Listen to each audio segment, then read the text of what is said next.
Good morning to all of you.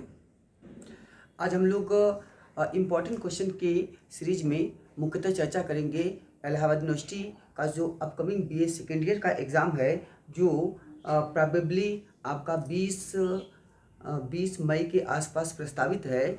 उसी exams की चर्चा करेंगे। उसमें हम लोग पहले देखेंगे कि एंशिएंट हिस्ट्री में जो आपका पेपर 2 है उसमें कौन से महत्वपूर्ण क्वेश्चंस आ सकते हैं, और फिर उसके बाद हम लोग पेपर फर्स्ट की भी आगे चर्चा करेंगे। और उसके बाद इन सब के बाद हम लोग मुख्यतः इंपॉर्टेंट क्वेश्चंस पे भी डिस्कशन करेंगे, उसकी कोडिंग करके देखेंगे, उसकी फ्रेमिंग करके देखेंगे, और उस पर क्या हिस्टोरिकल इम्पॉर्टेंट पॉइंट्स हो सकते हैं, how to write correct answer, how to write impressive and impactful answer, इसके बारे में भी हम लोग मुख्यतः आगे के वीडियोज़ में चर्चा करेंगे। तो पहले आते हैं कि आपका जो ये जो एग्ज़ाम होने वाला प्रस्तावित है, इसमें लगभग आपका 20 से 25% और लगभग 20% जो सिलेबस है यह आपका कर्टेल्ड होगा। 20% सिलेबस आपका कर्टेल्ड होगा, मतलब है कि यह कम हो जाएगा, रिड्यूस कर दिया जाएगा, तो 20% कम आएगा। ओके, तो कर्टेल्ड सिलेबस से ही हम मुख्यतः चर्चा करेंगे। आते हैं कि इसमें से अगर हम लोग चर्चा करें उसके बाद, तो जो लेटेस्ट इन्फॉर्मेशन है उसके अनुसार आपका जो पहला यूनिट है, ये पूरा जो पेपर है बेसिकली कहाँ से है, यह आपका 319 एडी, मतलब है कि at the time of the establishment of Gupta dynasty की शुरुआत से 1200 ईस्वी तक का इसमें आपको इतिहास पढ़ना है। ओके, जिसमें हम लोग क्या करते हैं, हम लोग इसमें पाल, प्रतिहार, चालुक्य, चोल वंश का 12वीं शताब्दी तक के इतिहास को इसमें देखते हैं। ओके, तो इसमें हम लोग सबसे पहला जो यूनिट है आपका वह है basically that is related to the Gupta dynasty. यह गुप्त वंश से संबंधित है। इस गुप्त वंश में सबसे जो महत्वपूर्ण क्वेश्चन हो सकता है, आप 2 महत्वपूर्ण क्वेश्चन पढ़ लीजिएगा, और हम लोग उसी आधार पर ही उन क्वेश्चन की चर्चा करेंगे जो क्वेश्चन सबसे ज़्यादा प्रोबेबल है, सबसे ज़्यादा संभावना है जिनके आने की। तो पहला इसमें क्वेश्चन आपका पढ़िएगा, life and achievements of Samudragupta. तो पहला आपका हो जाएगा life and achievements of Samudragupta, life and achievements, okay. और याद रखिएगा इसमें एक महत्वपूर्ण तथ्य यह है कि चाहे आपका यह आ जाए कि life and achievements of Samudragupta, otherwise दूसरा क्वेश्चन आपको इस तरह से पूछ सकता है कि समुद्रगुप्त एक महान शासक था, इस कथन की समीक्षा कीजिए। अथवा तीसरा क्वेश्चन इसमें पूछा सकता है कि एक शासक के रूप में समुद्रगुप्त का मूल्यांकन कीजिए, या समुद्रगुप्त के दक्षिणापथ अभियानों की चर्चा कीजिए, या समुद्रगुप्त का विचित्र राजाओं के प्रति नीतियाँ। ठीक है, तो हम कोडिंग करके आपको आगे बताएंगे इसमें क्या लिखना है। ओवरऑल यही है कि अगर आता है समुद्रगुप्त का लाइफ एंड अचीवमेंट्स, तब भी आपका आंसर पूरा वही होगा कि समुद्रगुप्त कैसे राजा बना, कौन से सोर्सेज हैं, उसने कौन से विजय किया, उत्तरापथ विजय, दक्षिणापथ विजय, आठवीं राज्य के विजय, प्रत्यंत राज्यों के विजय, और वैदेशिक संबंध, उनके साथ कौन कौन सी नीतियाँ स्थापित हुई, आपको लिखना वही है। तो आप एक क्वेश्चन पूरा फुल याद कीजिएगा, आपका life and achievements of Samudragupta, इसी में आपका उत्तरापथ दक्षिणापथ सब आ जाएगा। हो सकता है कि पूछ ले समुद्रगुप्त की दक्षिणापथ अभियान, तो आपका ये भी हो जाएगा सही यहाँ पे। ठीक है, तो ओवरऑल मतलब ये है कि आपका ये काम यहाँ से साइंस हो जाएगा। सेकेंड क्वेश्चन की चर्चा करेंगे। दूसरा क्वेश्चन जो इसमें आपका हो सकता है वह आपका कौन सा होगा, उसमें आप पढ़ सकते हैं life and achievements of Chandragupta द्वितीय। तो आपका सेकेंड हो जाएगा आपका Chandragupta second, life and achievements. तो आप 2 क्वेश्चन यहाँ तैयार कर सकते हैं पहले यूनिट के लिए, life and achievements of Samudragupta and life and achievements of Chandragupta द्वितीय। इसमें से 101% संभावना है कि एक क्वेश्चन आपका काम हो ही जाएगा। ठीक है, अगर आप बहुत ज़्यादा सिक्योर होना चाहते हैं तो आप यहाँ से एक क्वेश्चन और पढ़ सकते हैं, वह है आपका life and achievements of Skandagupta. तो आप अगर कोई व्यक्ति स्कंदगुप्त को पढ़ा है तो वह कोई दिक्कत नहीं, तो आप स्कंदगुप्त को भी तैयार कर सकते हैं। तो ठीक है, तो यहाँ पे आप लाइफ एंड अचीवमेंट्स आप स्कंदगुप्त भी कर सकते हैं, लाइफ एंड अचीवमेंट्स आप स्कंदगुप्त। ठीक, तो याद रखिएगा समुद्रगुप्त जरूर आप इसके साथ पढ़िएगा। ओके, अगले यूनिट की चर्चा करेंगे। अगले यूनिट में जो दो महत्वपूर्ण क्वेश्चन हो सकते हैं वे आपके ये होंगे कि पहला तो इसमें क्या है, इसमें बेसिकली जो है आपका सिलेबस है उसमें गुप्ता वाकाटक रिलेशनशिप एंड हूण इन्वेशन इन इंडिया, ठीक है। तो एक तो हूणों का आक्रमण है, दूसरा गुप्त वाकाटक संबंध। तो 101% इसमें एक क्वेश्चन तो आने आना है गुप्त वाकाटक रिलेशनशिप। तो पहला है गुप्त वाकाटका रिलेशनशिप। आप इसको बता सकते हैं, इसमें एक प्रियम्बल लिख दीजिएगा, इसे बता दीजिए कि गुप्तों की तरफ से कौन कौन से कंटेम्प्रेरी शासक थे, उसके समय में वाकाटक कौन शासक थे, दोनों के बीच में रिलेशनशिप कैसा था, इसके पीछे हिस्टोरिकल सोर्सेज क्या क्या मिलते हैं, इनके कितने फेज हैं और अंततः इसका निष्कर्ष क्या हुआ। तो हम इसकी भी चर्चा करेंगे आपको, और इसकी भी हम आपको पूरी क्वेश्चन की कोडिंग भी करा देंगे आगे। तो गुप्त वाकाटक रिलेशनशिप एक याद करिए 101% आएगा। और अगर बहुत ज़्यादा सिक्योर होना तो एक क्वेश्चन और पढ़ लीजिएगा आपका, वो है कि right note on the इन्वेशन of Huns and there impact on Indian culture. तो एक पढ़ सकते हैं हूणों का आक्रमण और भारत पर उनका प्रभाव। तो आपके हूण इन्वेशन ऑन इंडिया, भारत पर हूणों का आक्रमण एंड इट्स इम्पैक्ट, और इसका प्रभाव, इसकी प्रभाव या रेलेवेंस इसका क्या रहा, इसका इम्पैक्ट क्या पड़ा, इसका इम्पोर्टेंस क्या रहा है। तो एक तो हूण का आक्रमण, हूण कहाँ से आए, हूण कितने भागों में विभाजित थे, हूणों ने भारत पे किस किस समय आक्रमण किया, हूणों के आने के बाद भारतीय समाज और संस्कृति पे क्या प्रभाव पड़ा, क्या परिवर्तन आए, यही आपको बताना है। तो दो क्वेश्चन आप यहाँ से याद कर लीजिए, एक क्वेश्चन ही 100% आपका यहाँ से काम हो सकता है। क्वेश्चन 3 में चर्चा करते हैं, वह है थर्ड यूनिट में आपका जो क्वेश्चन है वो हर्षवर्धन से जुड़ा हुआ है। यहाँ पे भी आपको बता दें 101% है कि केवल एक क्वेश्चन से काम चल जाएगा। जो पूरा सिलेबस है वो आपका है हर्ष करियर एंड अचीवमेंट्स। तो इसमें क्या है कि हर्ष का जो है रिलेशनशिप विद कंटेम्प्रेरी रूलर से दिया गया है, और उसके बाद दिया गया है कि पुलकेशी द्वितीय के विशेष संदर्भ में हर्ष के अभियान।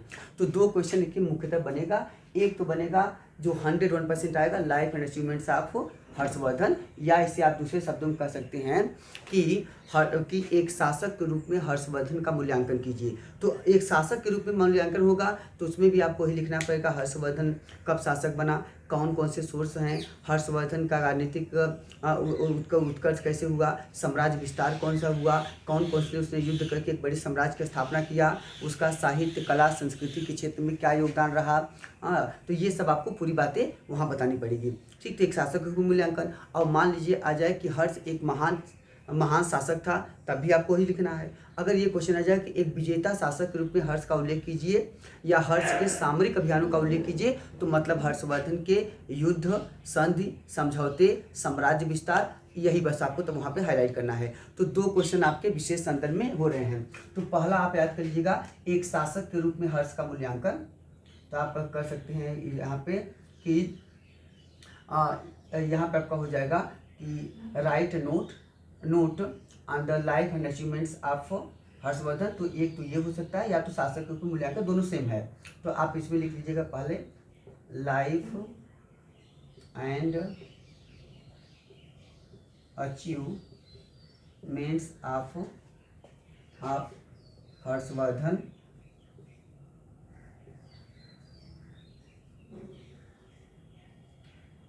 ठीक है।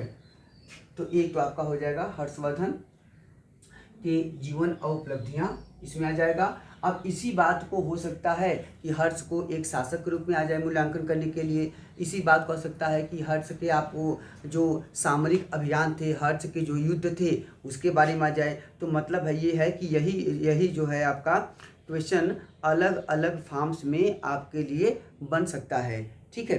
तो एक क्वेश्चन आप इसको याद कर लीजिएगा। दूसरा आप याद कर सकते हैं जो क्वेश्चन आपको बहुत जरूरत है, तो याद कर लीजिएगा कि हर्ष का साम्राज्य विस्तार अथवा पढ़ लीजिएगा, ओके। तो यहाँ हो जाएगा आपका military campaigns of Harshavardhan, military campaigns campaigns of Harshvardhan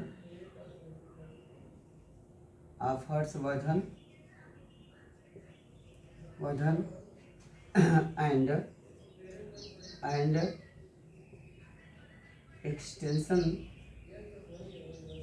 extension of his empire. Harshavardhan के सैनिक अभियान है उसका साम्राज्य विस्तार। तो हो सकता है, अच्छा इसी में क्वेश्चन पूछ सकता है कि मिलिट्री कैंपेन्स के साथ पूछ सकता है कि राइट अ नोट या discuss the military campaigns of Harshavardhan and with special reference to Pulakeshin second. तो पुलकेशिन द्वितीय के विशेष संदर्भ में हर्ष के अभियान आ सकता है। तो पुलकेशिन द्वितीय वाले युद्ध को आपको थोड़ा सा ज़्यादा हाईलाइट करना होगा यहाँ पे। ओके, तो ये 2 क्वेश्चन आप महत्वपूर्ण याद कर लीजिए, बस एक ही हमारे ख्याल से तो काम हो जाएगा, लेकिन दोनों आप पढ़ लीजिएगा। तीसरा चौथे यूनिट में आते हैं आपके। जो चौथा यूनिट होगा वह है आपका जिसमें हम लोग मुख्यतः ये जो थर्ड यूनिट है इसमें हम लोग 2 क्वेश्चन महत्वपूर्ण पढ़ सकते हैं। एक तो पढ़ सकते हैं जो 101% आएगा, वह है आपका tripartite struggle for the throne of Kannauj. Kannauj की सत्ता के लिए त्रिपक्षीय संघर्ष। तो सबसे जो इम्पॉर्टेंट क्वेश्चन है आपका यही है। तो पहला आप इसमें यहाँ पढ़ लीजिएगा,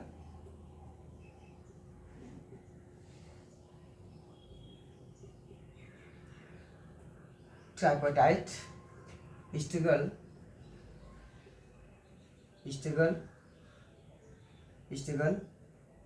for the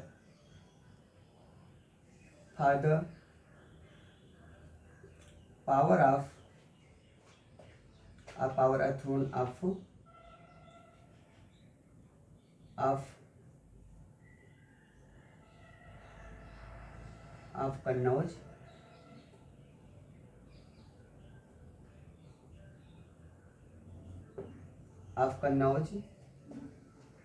Kannauj that too between Pala Pratihara and Rashtrakuta.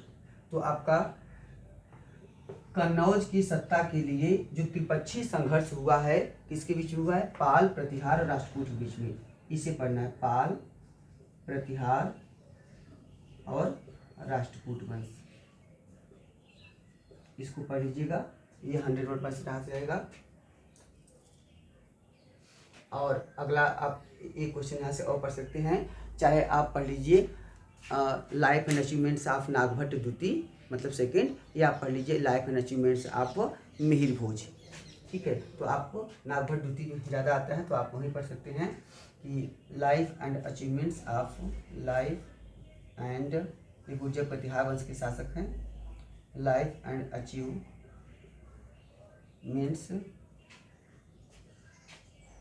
Of Nagabhata second. ठीक है, तो आप नागभट्ट सेकेंड पढ़ सकते हैं, या अगर इसके साथ कोई त्रिपक्षीय संघर्ष जरूर पढ़िएगा। अगर आपका ये नहीं इंटरेस्ट हो तो आप पढ़ लीजिएगा life and achievement of Mihir Bhoj.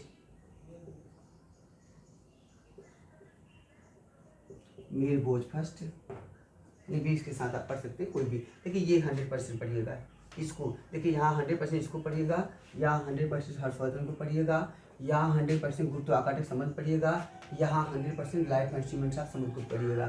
ठीक है, याद रखिएगा। अगला चर्चा करते हैं यूनिट 5 में। यूनिट 5 में चर्चा करेंगे 2 क्वेश्चन महत्वपूर्ण आपके।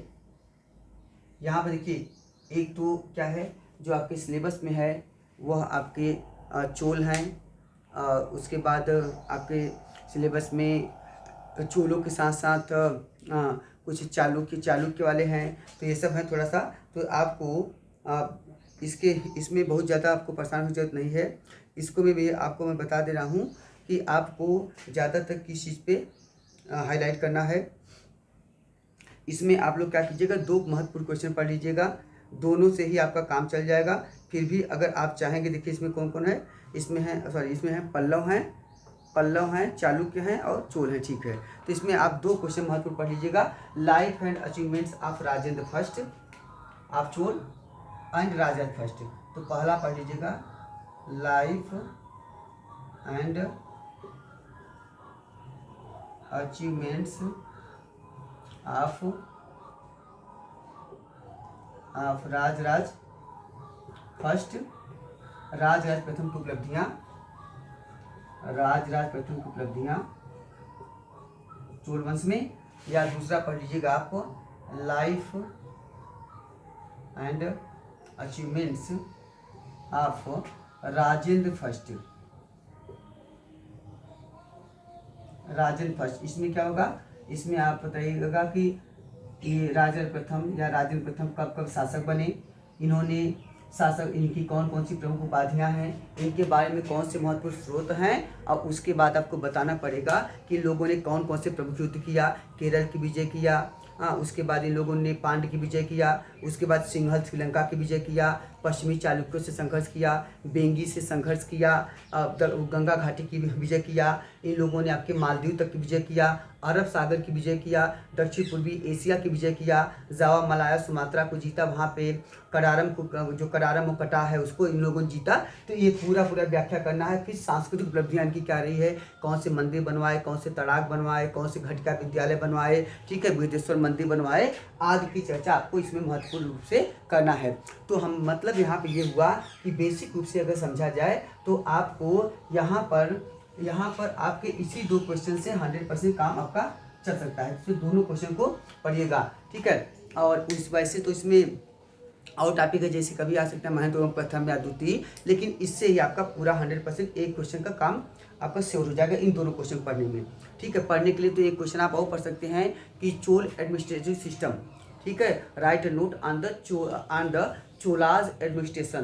तो चोलों के प्रशासन के संदर्भ में लिखिए, लेकिन कोई करिएगा कि ये 2 क्वेश्चन जरूर पढ़ के जाइएगा आप, और आशा है इसमें से 101% 5-6 क्वेश्चन रहेंगे एकदम श्योर। तो ये बहुत ही ऑथेंटिक आपके पास इंफॉर्मेशन है, और श्योर है कि इसमें से आपके सारे क्वेश्चंस भी आ जाएंगे, ठीक है। हम लोग आगे चल के इन क्वेश्चंस की कोडिंग भी करा देंगे, किस क्वेश्चन में आपको क्या क्या लिखना है, उसके हाईलाइटेड पॉइंट्स क्या क्या हैं, उन सब की हम लोग चर्चा करेंगे। Okay, thank you to all of you.